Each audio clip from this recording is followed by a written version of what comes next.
Our gospel today, in a very beautiful, profound, and simple way all at the same time, reminds us of the heart of our faith. And the reason I say that is because oftentimes people, if they miss the big picture, namely this, of our faith, they can get caught up in all sorts of distractions. They can get caught up in other, like for example, smaller church laws or what things that the church asks of us to do, and miss the important reason. Because when you think about it, you take our whole faith, everything we believe, everything we say, everything we do as Catholics, and we boil it down to its bare bones, essential core and heart. This is it right here. That if you boil down everything we do and believe, at the heart of it all is loving God with our whole being, and then loving our neighbor as ourselves. Everything hinges on those two beliefs. And really, when you think about it, in one hand, of course, it makes sense. Because if we're doing something, if we're believing something, if our actions are doing something that does not have these two elements, these two beliefs at its heart, then we're wasting our time, and we're not really living truly life to the fullest. But an important thing to remember here, in order to live these out properly and with God's help, is to remember the ordering that Jesus places them in. It's not accidental. He says, "You shall love the Lord your God with all your heart, with all your soul, and with all your mind." This is the greatest and first commandment. And the second is like it. You shall love your neighbor as yourself. Even within the first part about loving God, it says, "You shall love your God with your whole heart, soul, and mind." And it's kind of an ordering, heart, soul, and mind, of sometimes our conversion experience, our coming to believe in God. Sometimes things begin with the heart. We might be moved to want to go deeper, but it can't just stay there. It has to go deeper. It goes into our soul and to our mind. So all three are wrapped up in the divine love. Our heart, our soul, our mind.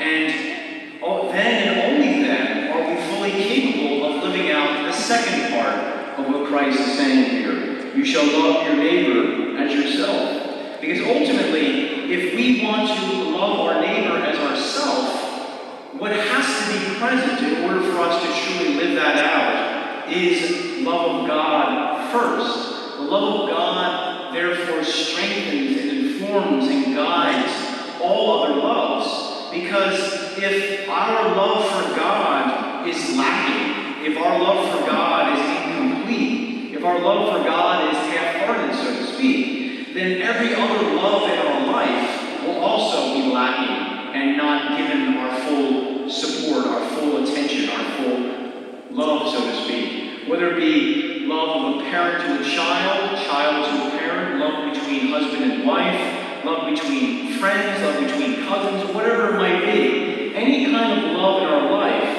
if it does not at least in some way begin with the love of God, it will never truly reach its potential.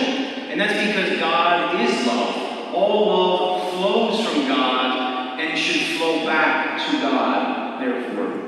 It's an interesting thing to reflect on, but it's a good reminder for each of us here, because as we seek to live our lives as disciples, as we seek to live our lives as Catholics, whether that might be just being there for someone in our family, being a good friend, serving someone in need, whatever it might be, that the love that we have for that person, though, should always be strengthened by the love of God. So it's a reminder for us that the love of God is paramount. The love of God is the focus, or at least should be the focus of our life. Because again, if the love of God is not central to our life, then other loves, lesser loves, will take its place, will distract us. Idols, for example. That's why, for example, think about in the Old Testament, one of the main reasons that God reprimands his people is because they fall into the sin of idolatry.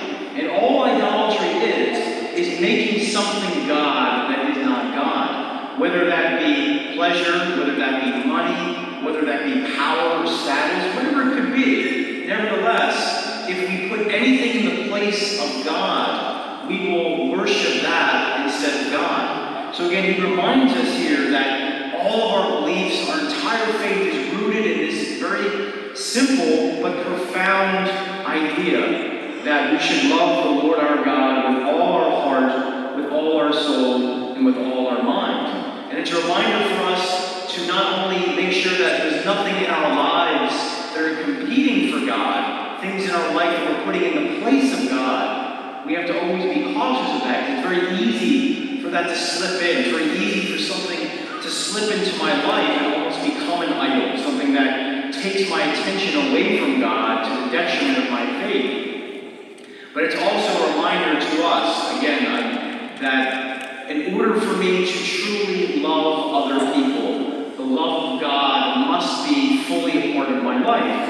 And if the love of God is not truly a part of my life, then my love for others, whether it be, again, family, friends, whoever it might be, that if the love of God is not the focus of my life, all other loves, all other relationships in my life will suffer as a result. They will never truly reach their full God-given potential in Christ Jesus. So may we this day examine our hearts, examine our consciences, to see what things in our lives could potentially be put in the way of our loving God more fully, and with God's grace and help, ask Him to identify those things and to remove those things, so that the love that God has for each of us, the infinite, unconditional love that God has for each of us, may continue to grow in us, and that we may respond to that love more deeply in our lives, so that we may love God and neighbor